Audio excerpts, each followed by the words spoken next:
pretty sure Erica knows what I'm going to say, but the turning point for me was just watching her every day cry and be sad because we didn't have anything. We couldn't pay our bills. We were always financially strapped.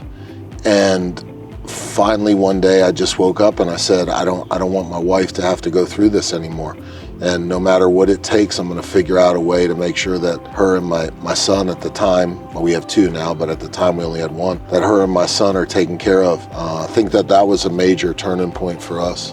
Yeah, when you started with the cars. Yeah. And, well, I think us together, made big power couples. When I decided to come to the dealership and work with you, that's when I think things started to really just explode, and us together with your gifts and mine together. Yeah. I think that Erica, when we first met, she used to cut hair, and she did that all the way up to when I started the business, and about a year into me doing the business. And I came to her one day, and we had really finally got her in a really solid place.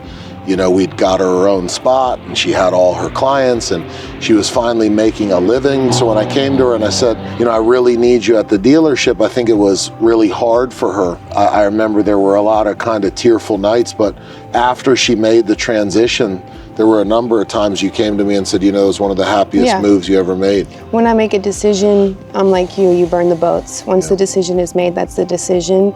You know, there's feelings behind it, but that's it. You're all forward, straightforward. Yeah, and I think one of the really major turning points for us in our business relationship was when we went to that convention, Eric Thomas's convention, and we saw CJ, and he talked about the different aspects of our personalities and related them to animals, and talked to me about how it's best to allow you to deal with things the way you deal with things, and for me to deal with things the way I deal with things. I felt like a big weight lifted off of my shoulders that day, and I still had to work on it, but as time went through, I got much better at letting you do the things that you were really great at, but doing them in the way that you were great at doing them. It was a different kind of turning point, not necessarily a working and getting up and doing, but a mental turning point. How do you do things differently and better and easier? Yeah.